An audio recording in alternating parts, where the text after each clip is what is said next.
Los enemigos han redoblado esfuerzos ante la decadencia de las fuerzas internas.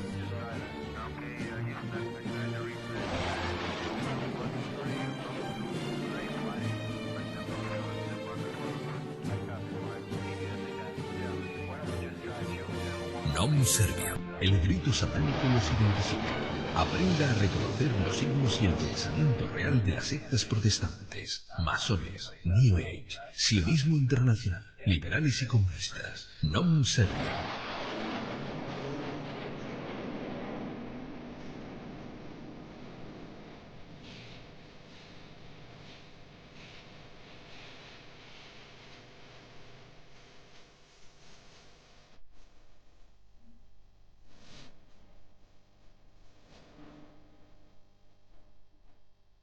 Nom Serviam, con la objetividad que solo le puede brindar Radio.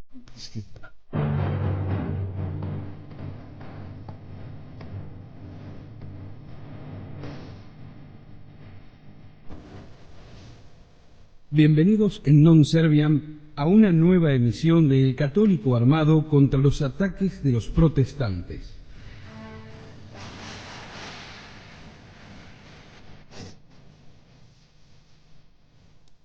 El sacrificio eucarístico anunciado por el profeta Malaquías es predicado por los santos padres.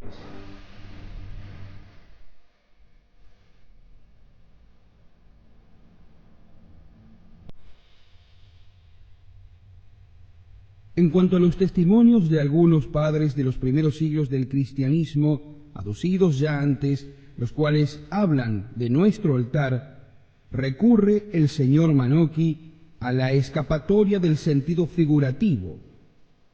Pero, ¿figurativo de qué? Si la mesa eucarística es llamada altar, esto no puede ser sino por razón del sacrificio que en ella se ofrece, siendo correlativa a la idea de altar con la de sacrificio.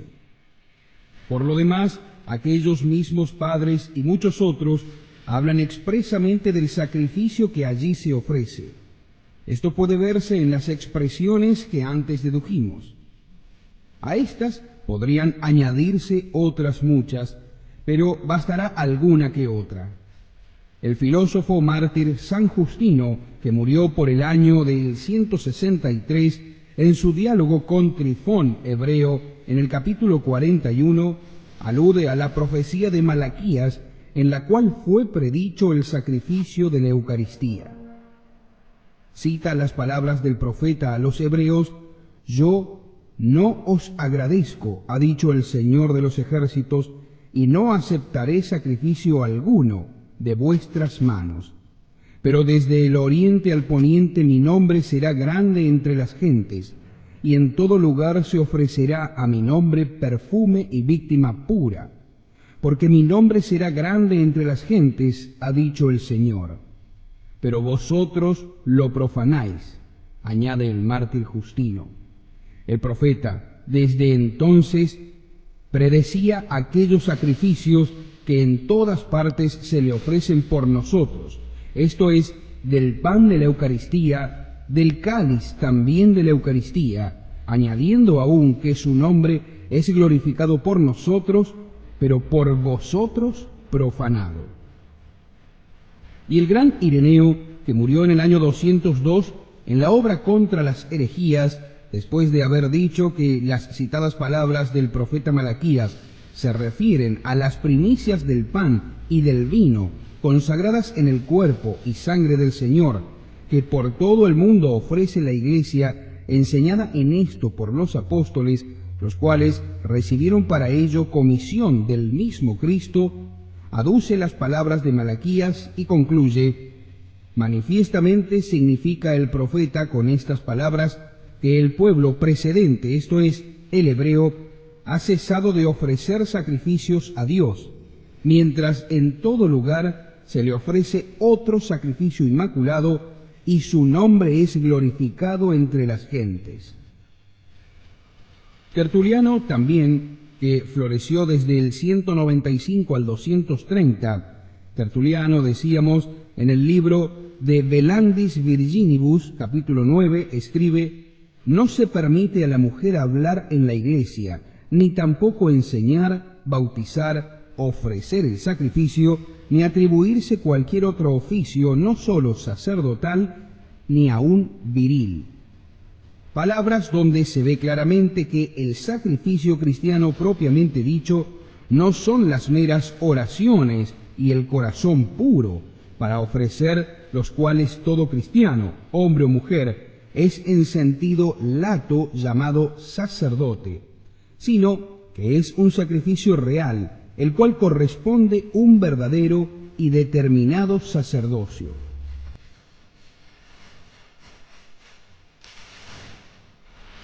San Cipriano, que falleció en el 258 en la carta 66, escribía: todos aquellos que han sido honrados con el sacerdocio y constituidos en el ministerio clerical no deben servir sin altar ni sin sacrificios, y deben atender a las preces y a las oraciones.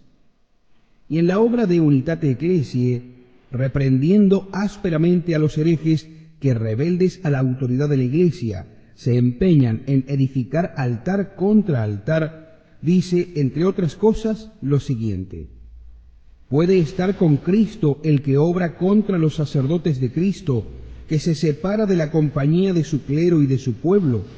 Éste hace armas contra la Iglesia, se rebela contra las disposiciones de Dios, y siendo enemigo del altar, rebelde al sacrificio de Cristo, y así sigue, despreciando a los obispos y a los sacerdotes de Dios. ¿Se atreve éste a levantar otro altar, a hacer con ilícitas voces discordantes preces, a profanar la verdad de la víctima divina con falsos sacrificios? Y no sabe que el que se emplea contra la ordenación de Dios será, por la temeridad de su audacia, castigado con los divinos castigos. Cuán bien harían los pretendidos evangélicos en meditar estas palabras del santo, ellos que con sus audacias contra la autoridad de la Iglesia y sus sacrificios y altares imitan los malos ejemplos de los antiguos herejes, a quien San Cipriano con tanto celo reprende y amenaza con divinos castigos.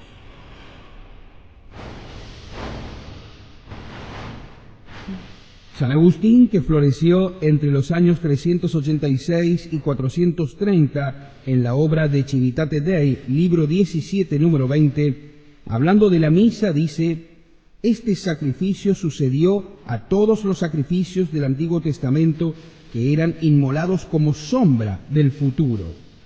Y en el sermón 143 dice el mismo santo: Cristo, pues, está presente sobre la mesa.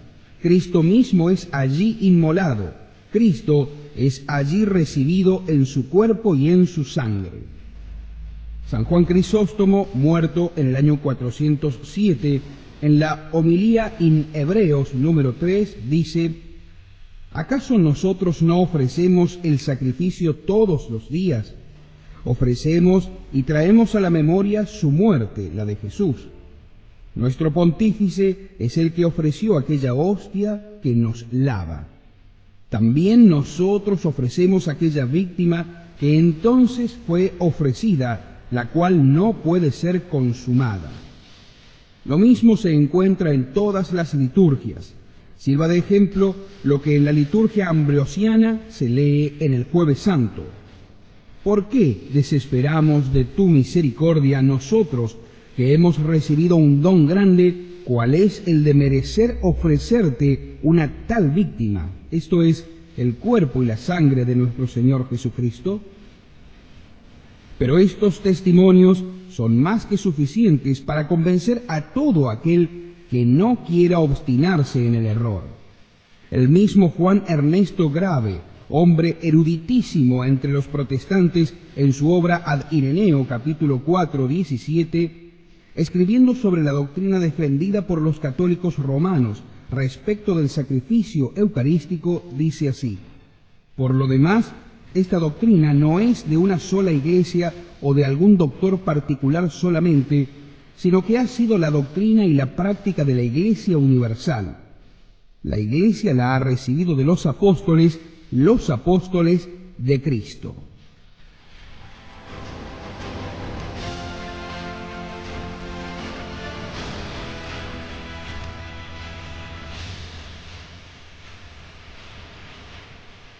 Otro evangélico, obstinado en negar el sacrificio de la Santa Eucaristía, preguntaba dónde se narra en la Sagrada Escritura su institución. Hablando así, aquel mostraba ignorar el valor de las palabras de los evangelistas y del apóstol San Pablo, donde dice: «Tomad, comed, este es mi cuerpo que por vosotros es entregado». Y luego: «Este cáliz es el nuevo pacto de mi sangre». 1 Corintios 11, 24, 25. Esta es mi sangre del nuevo pacto, la cual es derramada para muchos en remisión de los pecados. San Mateo 26, 28. Pero cuán claro aparece en el texto original griego de San Lucas el cáliz derramado para nosotros, aquel cáliz que es el nuevo pacto de su sangre. San Lucas 22, 20. Pues es como si se dijera: la sangre de Jesucristo, en cuanto está en el cáliz, se derrama para nosotros, para la remisión de nuestros pecados. Ahora bien, todo aquel que conozca la fuerza de las expresiones sacrificadoras de la Sagrada Escritura, según se leen en el Levítico, en los capítulos 1, 3, 4, 7, 9 y otros, sabe bien que entregar o despedazar el cuerpo, derramar o esparcir la sangre para el pueblo y para la remisión de los pecados son expresiones que significan una verdadera acción sacrificadora.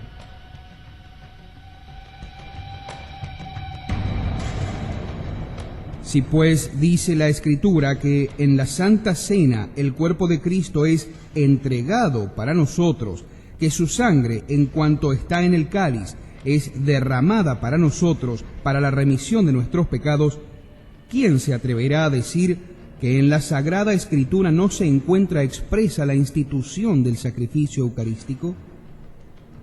Con mucha franqueza, también el controvertista evangélico procura escaparse de la fuerza de la predicción de Malaquías, aducida y aplicada por los antiquísimos padres al sacrificio del altar, diciendo que las palabras del original están en presente y que por esto deben referirse a sacrificios de la época en la cual vivía Malaquías. Pero ¿quién no sabe que los profetas acostumbraban frecuentemente poner el presente y a veces hasta el pasado en vez del futuro? ¿No predicen acaso así los sufrimientos del Mesías el profeta David en el Salmo 22 y el profeta Isaías en el capítulo 53, versículo 2 y siguientes? El gran mártir San Justino, hacia la mitad del siglo II, y con él todos los más insignes padres, debieron de entender ciertamente un poco más que el moderno protestante en materia de interpretación de las Sagradas Escrituras. Ahora bien, esos aplican al sacrificio del altar las palabras del profeta y nosotros las hemos aducido poco a. Pero la manía de contradecir a la Iglesia y a su tradición auténtica, la cual sola debe bastar cuando la Escritura calla, hace cerrar los ojos a las más explícitas aserciones de la misma Escritura. Esto prueba que nuestros adversarios se burlan de la Escritura lo mismo que de la tradición cuando ella dice cosas que no les agradan. Es pues sofística la objeción que hacen al aducir las palabras de San Pablo en su carta a los Hebreos, capítulo 7, versículos 26-27 y capítulo 9, versículos 12, 24-26, donde el apóstol dice que Jesús ha rescatado y santificado el mundo con la única oblación hecha por él en el Calvario. Porque este sacrificio no excluye de ningún modo el de la Eucaristía, antes al contrario lo supone, aplicándose en este los méritos de aquel. Allí habla el apóstol del sacrificio de Cristo en la cruz, el cual es de mérito infinito y por esto adecuadamente propiciatorio por los pecados de todo el mundo. De aquí es que no debe repetirse como se repetían los sacrificios propiciatorios de la antigua ley. Esto, sin embargo, no excluye que de estos méritos deba hacerse la aplicación a cada uno de los hombres por el bautismo y por los otros medios de salud instituidos por el mismo Cristo, entre los cuales se halla el sacrificio eucarístico, que deriva toda su virtud propiciatoria del sacrificio de la cruz, del cual es representación incruenta. Además, el sacrificio eucarístico incluye también la razón de sacrificio latréutico, que es el supremo acto de culto con el cual los hombres viadores profesan su dependencia y prestan su adoración a la divinidad. Ahora bien, el sacrificio latréutico se puede repetir indefinidamente y es extensible a toda religión. Por esto Cristo quiso que estuviese también en la suya y fuese continuamente ofrecido sobre la tierra por sus ministros, siendo Él el principal oferente, sacerdos in aeternum. Esta es la oblación limpia predicha por el profeta Malaquías, que debe ofrecerse de un extremo al otro de la tierra, no por los sacerdotes de una sola estirpe, cuales eran los sacerdotes hebreos de la estirpe de Aarón, sino por los sacerdotes escogidos de en medio del pueblo entero de los creyentes, cuales son los sacerdotes católicos.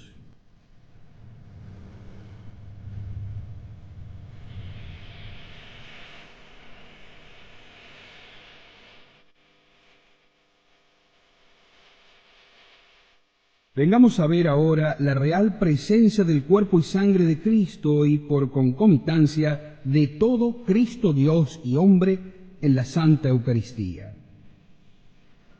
Unas de las verdades más explícitamente afirmadas en la Sagrada Escritura, defendidas por todos los padres de la Iglesia, practicada y expresada en todas las liturgias, aún las más antiguas, enseñada siempre por la Iglesia en Oriente y en Occidente, conservada hasta por las sectas que desde los más remotos siglos del cristianismo se separaron de la Iglesia, es la de la real presencia de Cristo bajo las especies del pan y del vino consagrados en la Santa Eucaristía. Esta brilló siempre como sol resplandeciente en la Iglesia de Cristo. El mismo Lutero, a pesar de la manía que tenía de negarla por despecho contra la Iglesia romana y el Papa, confiesa no haberlo podido hacer por hallarse demasiado evidentemente expresada en el Evangelio. He aquí un pasaje de una carta suya a los de Estrasburgo. Yo no puedo ni quiero negar que si hace 5 años Carlos Tadio o cualquier otro me hubiese podido persuadir de que en el sacramento no hay otra cosa que pan y vino, me habría hecho un gran beneficio, porque ansioso por muchos cuidados y fatigándome bastante en discutir sobre esta materia, con todos los nervios en tensión, me he esforzado en echarla y arrojarla de mí, viendo bien que en esto hubiera yo podido dar muchas molestias al papado.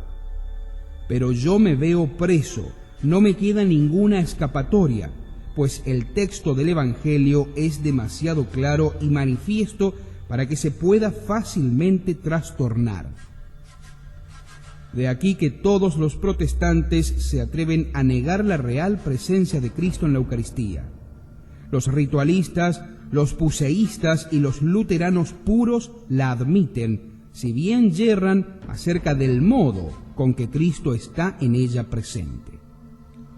Y mientras ellos cenaban, Jesús tomó el pan y lo bendijo y lo partió y lo dio a sus discípulos y dijo: Tomad y comed, este es mi cuerpo.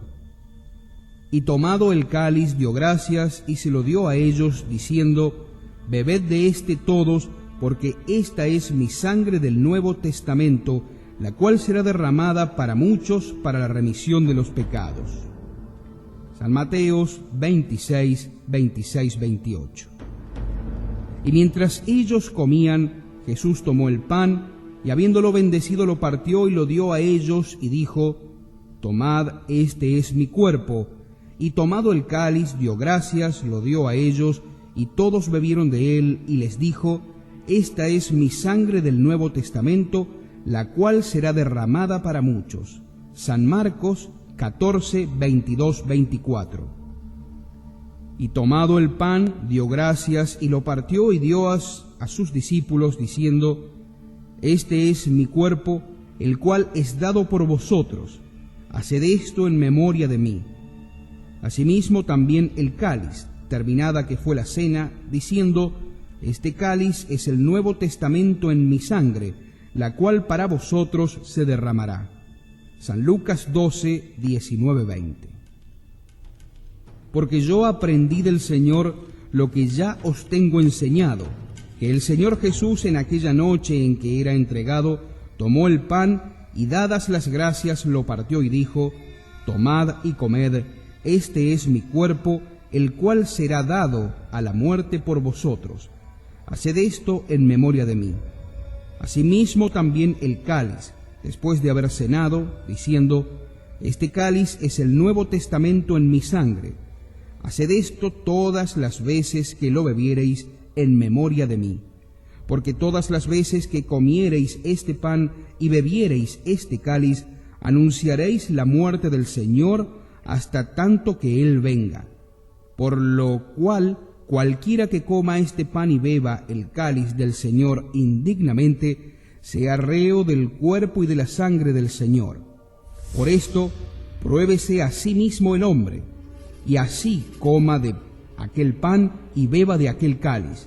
Porque el que come y bebe indignamente, se come y bebe la condenación, no distinguiendo el cuerpo del Señor.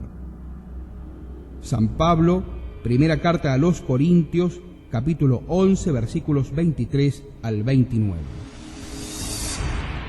Díjoles pues Jesús: en verdad os digo, si no comiereis la carne del Hijo del Hombre y no bebiereis su sangre, no tendréis la vida en vosotros. El que come mi carne y bebe mi sangre tiene la vida eterna, y yo le resucitaré en el último día, porque mi carne es verdaderamente comida y mi sangre verdaderamente bebida. El que come mi carne y bebe mi sangre está en mí y yo en él. Evangelio de San Juan, capítulo 6, versículos 54 al 57.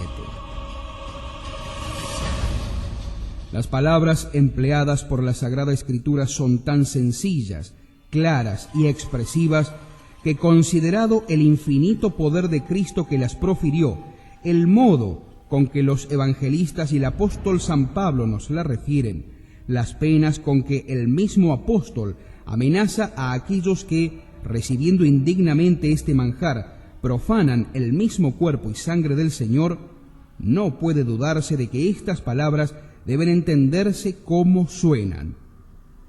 Por esto, aun aquel que impíamente con Lutero no quisiese admitir la infalible autoridad de la Iglesia, que nos enseña que estas palabras deben tomarse en su propio y obvio sentido, debería confesar que con ellas el Evangelio claramente nos enseña estar el cuerpo y sangre de Cristo realmente presentes bajo las especies del pan y del vino consagrados.